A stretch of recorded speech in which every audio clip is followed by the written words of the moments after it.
예수께서 온 갈릴리에 두루 다니사 그들이 회당에서 가르치시며 천국 복음을 전파하시며 백성 중의 모든 병과 모든 약한 것을 고치시니 그의 소문이 온 수리아에 퍼진지라.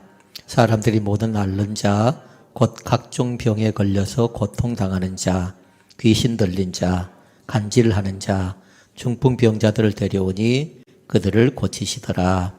갈릴리와 데가볼리와 예루살렘과 유대와 요단강 건너편에서 수많은 무리가 따르니라. 아멘. 두 번째 초가 밝혀졌는데요. 두 번째 초는 뭔가요? 평화, 그리고 샬롬이라고 얘기합니다. 여러분들이 잘 기억했으면 좋겠어요. 하나는 소망과 희망이었고요. 하나는 평화라고요. 평화. 이 시간 마음속에 불안하고 염려되고 근심되는 사람은 둘째 주일에 무슨 복을 받으라고요? 샬롬, 평화의 복을 받을 수 있기를 바랍니다. 오늘 말씀 제목 한번 같이 읽어볼까요? 예수님이 하신 일. 그리고 또 뭐 적어졌나요? 사역이 적어져 있습니다. 그러니까 두 가지로 말씀을 드립니다. 하나는 뭐냐면 예수님이 하신 일 가운데 뭐가 있냐면요. 예수님의 사역은 몇 가지가 있다? 세 가지가 있답니다. 그러니까 어떤 걸 적어놔도 상관없겠어요. 예수님이 하신 일을 적어놔도 괜찮겠고요. 예수님이 하신 사역 세 가지를 적어놔도 괜찮겠고요. 그럼 질문할까요? 예수님이 하신 사역이 뭘까요?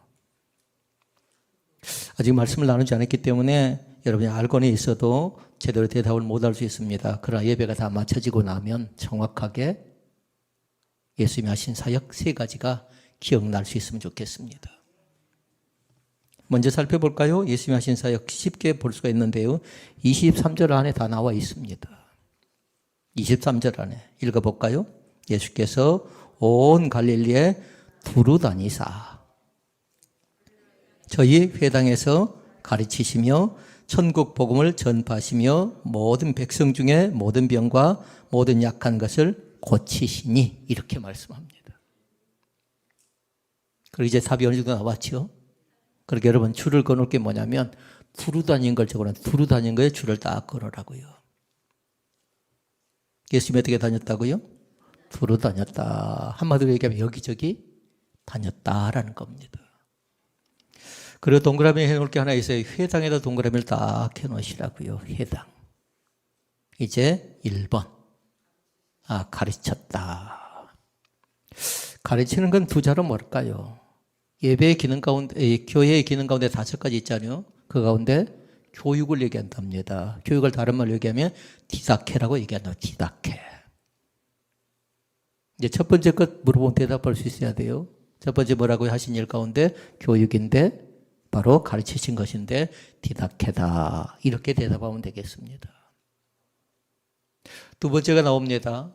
뭐가 나온가요? 전파했다. 이거는 다른 말로 얘기하면 전도, 다른 말로 얘기하면 선교를 얘기한답니다. 전도도 얘기하고 선교도 얘기한다고요. 그리고 말씀도 얘기한답니다. 그래서 한마디로 얘기하면 뭐냐면요. 캐리그마 그렇게 얘기해요.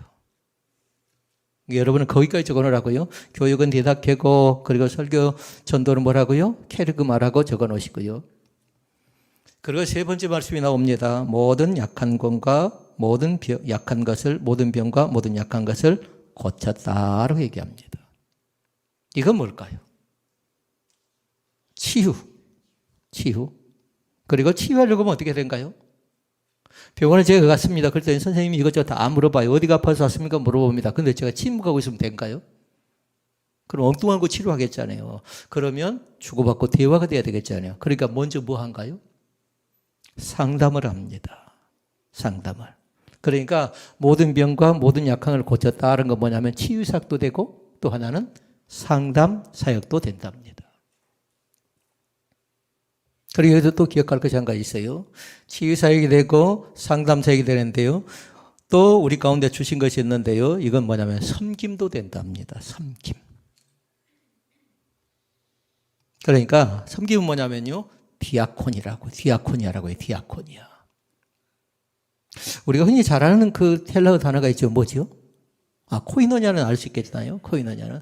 그러나 우리는 세 가지를 더 배웠어요. 하나는 첫 번째 첫 번째, 교육에 관계된 거. 디다케를 배웠고, 두 번째, 케르그만을 배웠고, 세 번째, 디아코니아를 배웠고, 디아코니아 자체가 섬김이라고 해요, 섬김. 특히나 이제 앞으로는 이 섬김 사역이 굉장히 중요할 것 같아요. 섬김 사역이. 디아코니아 사역이 굉장히 중요하다고요. 이제 사회봉사 차원을 넘어서요, 사회선교 차원을 넘어서 어떻게 하면 같이 연합적인 그런 이 사역들을 할 것인가에 관계된 그런 말씀들이 담겨져 있습니다. 오늘 말씀 다 전했습니다. 하나는 교육, 하나는 전도, 하나는 병을 고치는 치유사역. 예수님이 일하셨습니다. 그 가운데 어떤 일을 했다고요? 하나님의 일을 했는데 하나님이 하신 일 가운데 이 세 가지가 굉장히 중요한데 교회는 바로 그런 곳이답니다. 그런데 우리는 세 가지의 줄을 이 세 가지 1번, 2번, 3번 또 해놓고 그 앞에 뭐 했어요? 두루 다녔다라는 말씀에 줄을 걸었잖아요. 그리고 회당에 했잖아요. 그러니까 그 두 가지를 먼저 살펴보도록 하십시다. 두루 다녔다는 것이 대체 뭘까? 특히 예수님이 그때 당시 활동한 지역은 어디냐면 갈릴리입니다. 그런데 그 지역은 뭐냐면요, 마을이 204개 정도 있다고 합니다. 204개. 자, 지금으로 따져보면요, 교회가 많잖아요. 그런데 그전에 교회가 없습니다. 그러니까 그때는 누가 있었냐면요, 순회 전도자가 있었어요, 우리나라도. 목회자가 적으니까 이 목회자가 여기저기 다니면서 말씀을 전하는 겁니다. 순회 사역을 하는 겁니다. 그런데 예수님께서 마찬가지로 갈릴리 지방에서 204곳을 두루 돌아다닌 걸 볼 수 있다고요.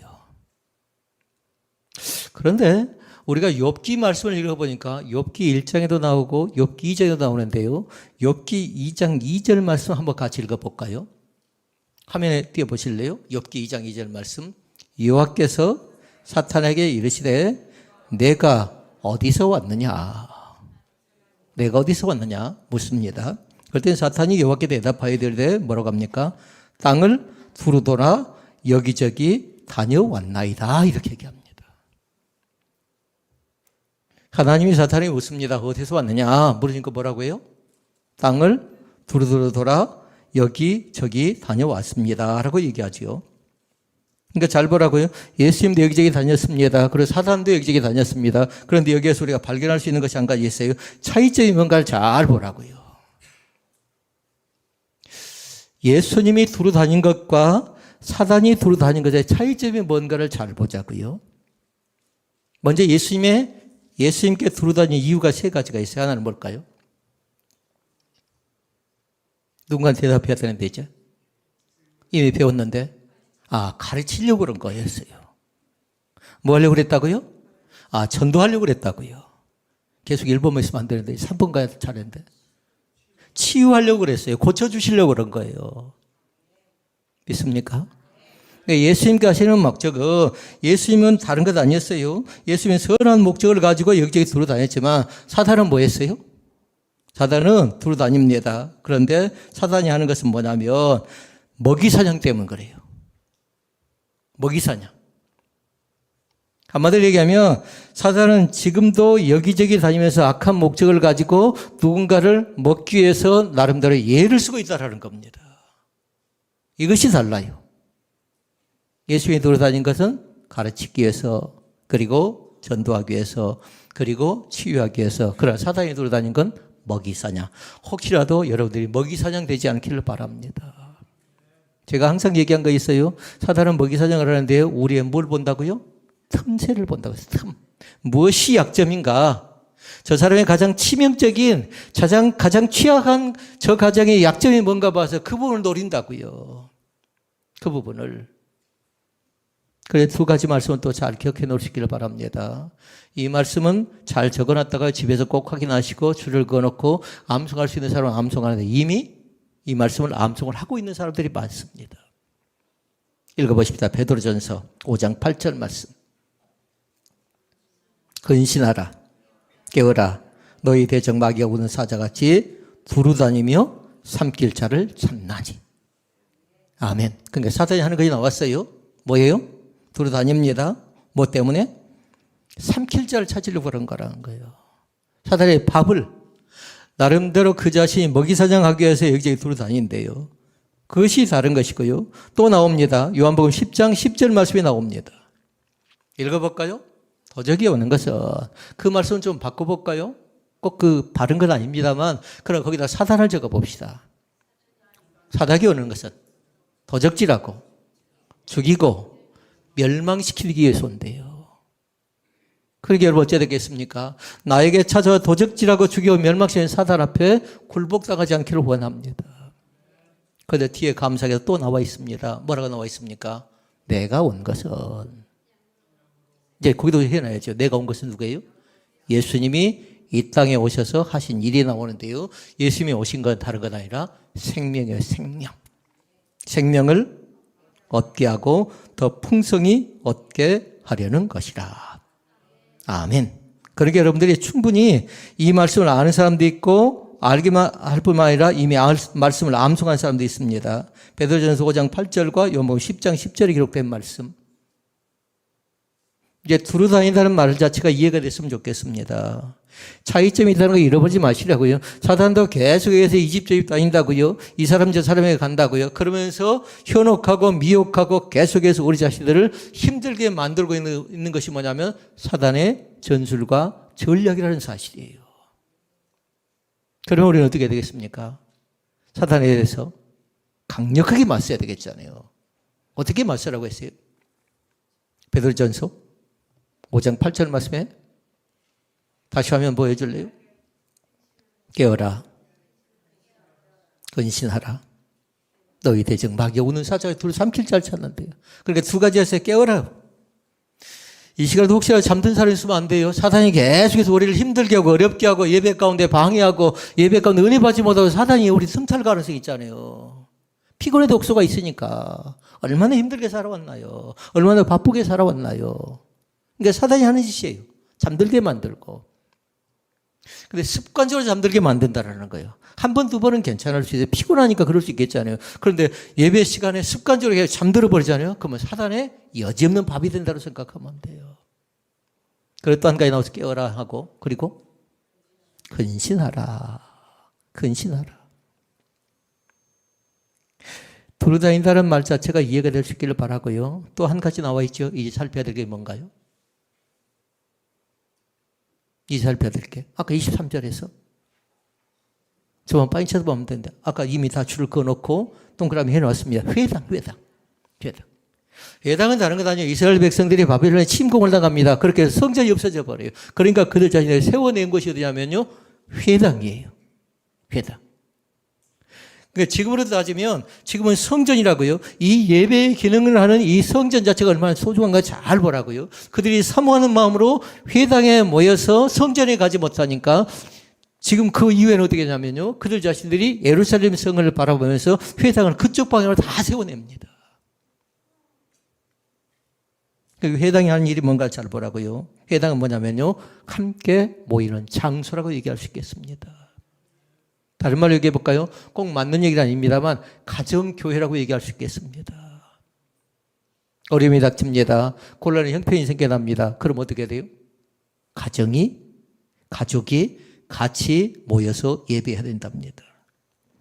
그러니까 회당은 마을에다 지었는데요. 율법의 말씀을 가르칩니다. 그리고 자녀를 교육시킵니다. 그리고 그것 자체가 뭐냐면요. 이스라엘 백성들의 삶의 중심지가 되어야 돼요. 본래 삶의 중심지는 성전이잖아요. 교회잖아요. 그런데 성전 자체가 바벨론 포로로 잡혀가니까 성전에 모일 수가 없어요. 그러니까 그들 자신들이 은밀한 가운데 회당을 세우게 됩니다. 성전은 예루살렘 한 곳뿐이었지만 회당은 유대인들이 살고 있는 곳곳에 있습니다. 그러니까 마을 중심이었어요. 가족 중심이었다고요. 그러니까 마을 공동체, 가족 공동체 이렇게 얘기할 수가 있는 겁니다. 그러니까 회당에 모여서 그들은 뭐 하냐면요. 기도합니다. 예배합니다. 재판합니다. 공부합니다. 토론합니다. 의논합니다. 그러니까 어떤 기능인가요? 다른 것 아니라 우리 교회 공간으로 얘기한다면 소예배실, 소그룹으로 모일 수 있는 카페라든가 소예배실이라든가 그런 기능을 얘기한답니다. 여기는 성전 기능이라고요. 모여서 함께 예배하는 그런 기능인데 예배 이후에 또 해야 될 것 있잖아요. 회의를 한다든가 공부를 한다든가 그리고 친교를 한다든가 문화를 배운다든가. 근데 그런 모든 것들은 회당에서 했다고 회당에서. 그래서 부탁하기는 우리 신원교회가 단순히 주일에 모여서 예배만 드리는 그런 장소가 아니라 모든 사역이 끝나버린 그런 사역이 아니라 회당 기능을 감당하는 그런 사역이 일주일 동안에 날마다 있어졌으면 좋겠습니다. 이것이 건강한 교회래요. 이것이 바로 행복한 교회래요. 특별히 회당에 모이는 사람들은 세 사람이 모였습니다. 세 부류의 사람들이. 만약 기도를 하고 싶죠? 그럼 어디 갔냐면요. 그들은요, 기도하는 사람들이 회당에 모였습니다. 기도 제목이 있으면. 가족 공동체를 했잖아요. 가정 안에 들어가서 기도하고요. 그리고 마을 공동체를 했잖아요. 그 마을에 세워진 회당에 가서 기도하고요. 또 있었습니다. 율법과 예언서를 낭독하는 자들이 있었는데요. 그들이 어디 갔냐면 회당을 갑니다. 또 있습니다. 세 번째는 말씀을 배우고 질문하고 토론하는 사람들도 그곳에 가서 회당에 가서 토론하고 또 질문하고 공부하는 그런 장소가 바로 회당이었답니다. 더 중요한 거 있어요. 회당에서 뭐 했다고요? 가르치고. 회당에서 뭐 했다고요? 전도하고 선교하고. 뭐 했다고요? 치유하고 상담하고 섬기고. 그래서 오늘 그렇게 배웠어요. 디다케 교육을 배웠고 전도 선교 그리고 설교 케르그마를 배웠고 그리고 섬김 디아코니아를 배웠고. 그러니까 다른 사람들이 만약에 물어보면 그 부분을 설명을 할 수 있으면 좋겠어요. 디아코니아라든가 디다케라든가 케르그마라든가 이런 단어들 잘 안 들었잖아요. 그러니까 잘 적어놓고 여러분들이 이 뜻이 뭔가는 알아야 되겠잖아요. 쓸 줄은 몰라도 한글은 썼어도. 그래서 말씀 제목을 그렇게 정한 겁니다. 예수님이 하신 일, 또 다른 말로 얘기하면 예수님이 하신 3대 사역. 이 시간에 사는 성도들이 부탁합니다. 이 사역을 충실하게 교회들이 감당하고 또 우리 자신들도 잘 감당하는 귀한 축복이 우리 가운데 나타나시기를 바랍니다. 자, 그러면 세부적으로 세 가지 말씀만 더 살펴보고 말씀을 맺습니다. 첫째, 예수님의 첫 번째 사역이 뭐였다고요? 가르치는 사역입니다. 교육 사역이었다고요. 그러니까 첫 번째 사역의 중심은 뭐냐면 교육인데, 교육은 가르치는 사역뿐만 아니라 교육 안에 사명감을 가르쳐요. 의무감을 가르쳐요. 책임감을 가르쳐요. 그래서 마땅히 어떻게 살 것인가 삶의 도리를 가르칩니다. 예수님이 살아계신 동안에 하셨던 일들을 가르쳐서 뭐라고 하냐면요, 공생의 기간이라고 얘기한답니다. 특별히 예수님께서 공생의 기간 동안에 잘하신 것 가운데 하나는 뭐냐면요, 가장 많은 시간과 힘을 쏟은 것이 한 가지 있는데요, 그것은 뭐냐면 12명의 제자를 선택합니다. 선택했지요? 그리고 뭐 하셨을까요? 그 대답하면 돼요. 그들을 양육하고 가르쳤습니다. 그들에게 전도 선교가 뭔가를 가르쳤습니다. 훈련시켰습니다. 그리고 섬김이 뭔가를 철저하게 예수님이 12명의 제자를 선택하고 나서 그들을 그냥 선택만 한 것 아니고 가르쳤습니다. 이것이 또 어디에 나오냐면요, 마태복음 28장 19절 20절 말씀에 나와요. 예수님의 지상 명령이라고 얘기합니다.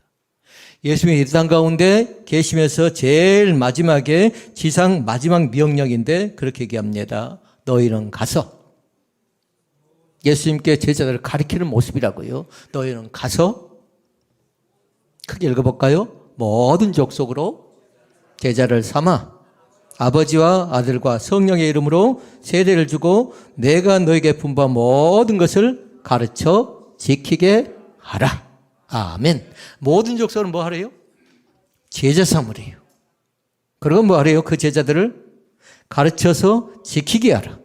어떻게 살 것인가, 어떻게 믿을 것인가, 어떻게 일할 것인가, 어떻게 공부할 것인가, 어떻게 서로 사랑할 것인가를 철저히 가르치지 않으면 안 된다라는 거예요.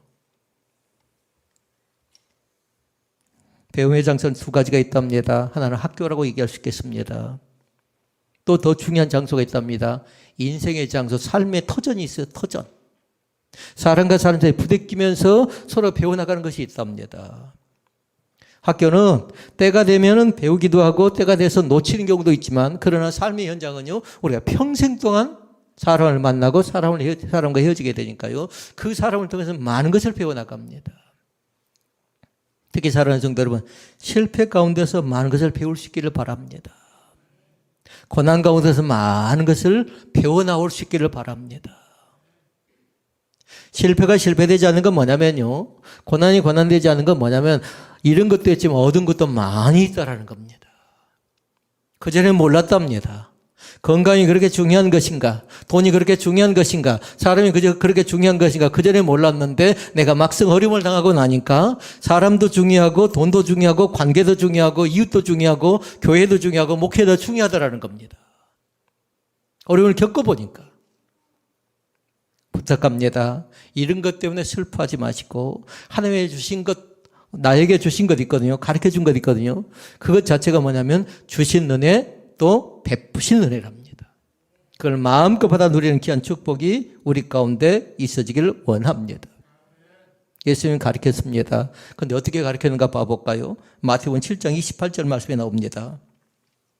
예수께서 이 말씀을 마치심에 무리들이 그 가르치심에 놀랬다라고 얘기합니다. 그런데 또 다른 말로 얘기하면 그렇게 얘기했어요. 서기관들과 같지 않았대요. 그러니까 그들이 시비를 거죠. 무슨 권세로 이렇게 가르치느냐라고 얘기하는데요. 그건 뭐냐면 예수의 말씀 자체, 예수님이 가르친 건 다른 거 가르친 거 아니었어요. 뭘 가르쳤을까요? 진리를 가르쳤습니다. 진리. 다른 부분을 가르치지 않고 서기관들이 가르쳤던 것과 달랐던 건 진리. 예수님께서는 모든 걸 다 뭘로 설명을 했냐면요. 지금 교회의 설교 메시지 자체는 뭐냐면 복음이었어요. 복음. 모든 건 죄에 관계된 것이고 십자가에 관계된 것이고 예수에 관계된 것처럼 예수님께서도 마찬가지로 진리에 관계된 말씀을 가르쳤다는 걸 잃어버리지 않기를 원합니다. 둘째 말씀. 예수님이 하신 두 번째 말씀이 나옵니다. 예수님의 두 번째 사역은 뭐냐면요. 복음 전파였어요. 복음 전파. 우리는 배웠어요. 선교라고 했어요. 그리고 그것을 전도라고 했어요. 그걸 뭐라고 했어요? 케르그마라고 했어요. 예수님께서는 회당에서 가르쳤을 뿐만 아니라 산에 올라가서도 가르쳤죠. 마태복음 5장에 나와 있습니다. 산에 올라가 가르친 걸 내자로 뭐라고 하던가요? 산상수훈이라고. 산 위에 올라가서 많은 회중을 모아놓고 또 가르칩니다. 배를 탑니다. 그리고 어떻게 합니까? 바닷가에서도 가르칩니다. 이런 새벽부터 가르칩니다. 그런데 가르침의 핵심이 뭐였다고요? 복음이었다고요. 진리였다고요. 진리. 그러니까 우리가 여기서 잘 기억할 거 있어요. 복음을 전파한다 할 때 전파한다는 말 자체가 뭐냐면요. 선포하다, 외치다, 설교하다는 뜻을 갖고 있는 것이 바로 전파의 그런 뜻을 갖고 있습니다. 그래서 또 한 가지 봐볼까요? 그럼 복음을 전한다는 건 대체 뭔가를 잘 보라고요. 복음을 전한다는 건 뭐냐면요. 하나님 편에서 하나님의 말씀을 사람들에게 선포하는 것을 의미하고 있는 걸 볼 수 있습니다. 그래서 우리는 강론이라고 얘기합니다. 그러니까 그 말씀을 허투루 받지 않기를 원합니다. 그러니까 여러분들이 이 시간에서 말씀을 받잖아요. 그러니까 어떻게 받고 있어요 지금? 아멘, 아멘, 아멘 하고 받잖아요. 이 말씀을 그렇게 허투루 받지 않는 겁니다. 귀한 것이라 생각하고요. 하나님은 나에게 지금 말씀해 주시는구나. 우리 각자에게 필요에 따라서 적절하게 은혜의 거룩한 단비로 각자에게 말씀하시는가 생각하면서 나는 아멘, 아멘, 아멘으로 받는 겁니다. 하나님께서 우리 가운데 선포한 건 다른 건 아니라 진리를 선포했죠. 그리고 구원의 기쁜 소식을 선포합니다. 그러니까 이 시간에도 마찬가지예요. 설교의 핵심은 뭐냐면 복음이에요. 복음. 복음이 뭐였죠? 곧 뉴스라고 얘기했죠. 마태복음 그 다음에 나와 있는 게 뭐죠? 마가복음이었고 그 다음에 누가복음이었고 그 다음에 요한복음이었잖아요. 근데 복음 자체는 뭐냐면 나에게 찾아온 기쁜 소식이라고요. 믿습니까? 마태가 기록한 기쁜 소식, 마가가 기록한 기쁜 소식, 누가가 기록한 기쁜 소식인데 그 기쁜 소식은 복음이라고요. 나에게 주신 하나의 기록된 거룩한 말씀이기 때문에 그렇습니다. 반드시 그 말씀을 귀하게 받을 수 있기를 바랍니다. 마지막 세 번째 말씀입니다. 세 번째 말씀은 다른 것 아니었어요. 고치는 사역입니다. 백성 중에 모든 병과 모든 약한 것을 고치시더라. 아멘. 이 시간에 잘 기억할 수 있기를 바랍니다. 이것 자체는 뭐라고 했어요? 치유라고 했어요. 그리고 또 뭐라고 했습니까? 주고받는다고 합니다. 상담사역이라고 얘기했습니다. 그리고 또 얘기했습니다. 섬기는 사역, 봉사라고 했습니다. 그래서 우리는 디아코니아라고 배웠습니다. 이 시간에 고침받는 귀한 역사가 나타날 수 있기를 바랍니다. 세 가지가 있어요. 내가 고침을 받아야 될 게 대체 뭔가를 잘 살펴보고요. 어떤 사람은 두 가지가 걸려있고, 어떤 사람은 세 가지가 다 걸려있고, 어떤 사람은 한 가지가 걸려있는 사람도 있어요. 세 가지 가운데 첫 번째가 뭐냐면요. 예수님은 육신의 질병을 치료하실 하나님이십니다. 그래서 교회를 가르쳐서 뭐라 하면 학교라고도 하고, 고침받는다고 해서 교회를 병원이라고도 얘기한다 합니다. 이 시간에 육신의 질병, 머리부터 발끝까지 덮으시고 치료하신 그 하나님을 통해서 치료의 광선이 강력하게 역사되어지는 귀한 축복이 나타날 수 있기를 주의 이름으로 축원을 드립니다. 그런데 중요한 거 있어요. 반드시 뭐였냐면 복음과 함께 수많은 사람들을 고치셨다는 사실이에요. 말씀이 증거되는 곳마다 치료의 능력이 나타났고요. 그러니까 말씀이 증거될 때에 수많은 병자들이 그곳에 찾아와서 말씀 앞에 경청했을 뿐만 아니라 말씀을 사모하는 현장이 되어졌던 걸 볼 수 있습니다. 군대 귀신이 들렸습니다. 군대 귀신이 들리면 어떻게 되냐면요. 사악합니다. 그리고 무서운 성품을 변해버립니다. 그런데 군대 귀신 들린 자를 고쳐주십니다. 아멘. 그리고 어떻게 합니까? 중풍병자를 고쳐줍니다. 혈루증 기억나신가요? 몇 년이었죠? 12년 동안 계속해서 혈루증에 피가 멈추지 않는 질병을 앓고 있는 사람을 예수님께서 말씀을 전하고 나서 그 여인을 고쳐줍니다. 앞을 보지 못한 사람을 소경이라고 하죠. 소경을 고쳐줍니다. 베데스다 연못가에서 안진뱅이를 일으켜 세워주십니다. 사랑하는 성도 여러분, 어떤 육신적인 질병이 있습니까? 이 시간 간절하게 복음과 함께 하나님 앞에 초청받고 하나님 앞에 구하도록 하십시다. 하나님, 나는 머리가 지끈지끈 아픕니다. 나는 팔이 아프고 다리가 아프고 속 내장 속에 어떤 질병이 있는지 몰라서 검진을 받아야 되고 살펴야 되는데, 사랑하는 성도 여러분, 치유받는 귀한 권세가 치료의 광선이 강력하게 임재하시기를 주의 이름으로 축복을 드립니다. 이것이 육신적인 질병이고요. 두 번째 질병을 앓고 있는 사람들이 상당히 많답니다. 정신적인 질병입니다. 정신적인 질병. 특히 여러분들이 뉴스를 들으면 어떻게 하던가요? 사람들 가운데 술집을 드나듭니다. 나이트클럽을 갑니다. 향락사업에 빠져버립니다. 그리고 나서 그들이 어떻게 하던가요? 마약에 손을 대는 경우들이 상당히 많습니다. 이유가 하나 있어요. 그건 뭐냐면 다른 거 아니라 마음의 공허함 때문에 그러는데 그들이 정신을 지배다 가고 있는 겁니다. 치료받지 않으면 안 돼요. 반드시 치료받아야 돼요. 반드시. 현대인들이 정신적인 질병에서 고통당하는 모습을 단면적으로 뉴스에 보여주고 있지만요. 앞으로 가면 갈수록 더 살벌한 사건들이 더 뉴스에 많이 보도될 것 같아요. 가깝게 금호동에서 어떻게 돼? 부부싸움하고 아이를 던져버린 사건도 전국 뉴스에 나온 거 보고 깜짝 놀랐습니다.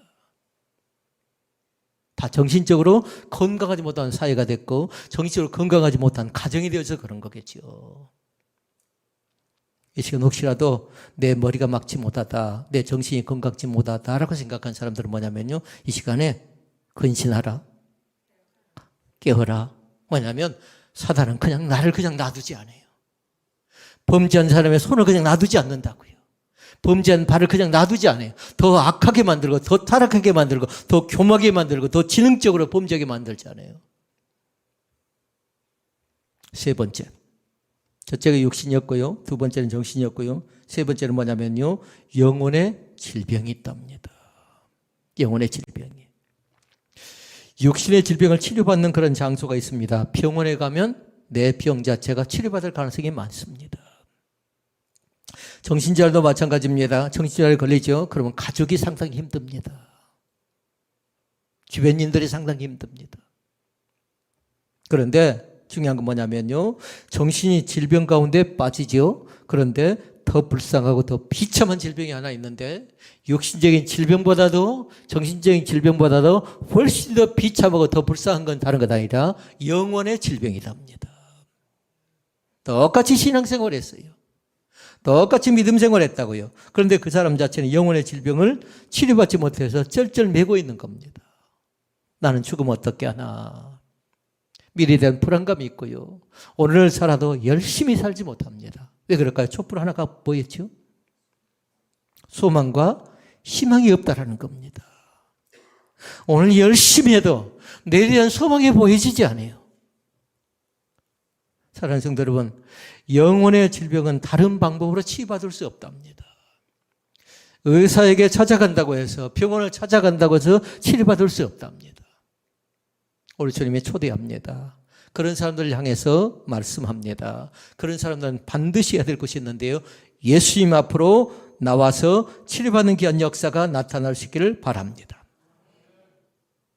영원히 병든 사람은 죄 때문에 그러거든요. 그런데 죄의 문제는 다른 것 아니에요. 주의 보혈로서 깨끗하게 치료받는, 깨끗하게 고침받는. 죄는 다른 것 아니었어요. 만일 우리가 우리 죄를 자백하면 저는 미쁘시고 의로우사 우리 죄를 사하시며, 사한단 말이 뭐죠? 용서한다는 말이거든요. 모든 불의의 소리를 깨끗게 해주시 바라고 약속하셨습니다. 이 시간 예수님 앞으로 초대받은 사랑하는 성도 여러분, 마음속에 근심, 염려, 걱정하지 않기를 바랍니다. 예수님만이 우리를 고치실 수 있습니다. 예수님만이 우리의 모든 문제를 해결해 줄 수 있다는 사실을 분명하게 믿을 수 있기를 바랍니다. 말씀을 정리합니다. 예수님이 하신 13가지 가르쳤습니다.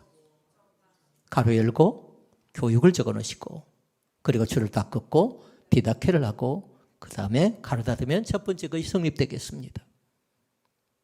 둘째, 예수님이 하신 일은 전파인데 선교와 전도, 설교인데 다른 것 아니라 캐리그마라고 얘기합니다. 세 번째, 예수님께서는 모든 병과 모든 약한 것을 고쳐주셨습니다. 누굴 고쳐줬다고요? 이 시간에 나를 고치셨습니다. 온라인 예배에 참여한 믿음의 사람들을 고쳐주셨습니다. 그래서 세 번째 사역은 다른 것 아니라 치유사역,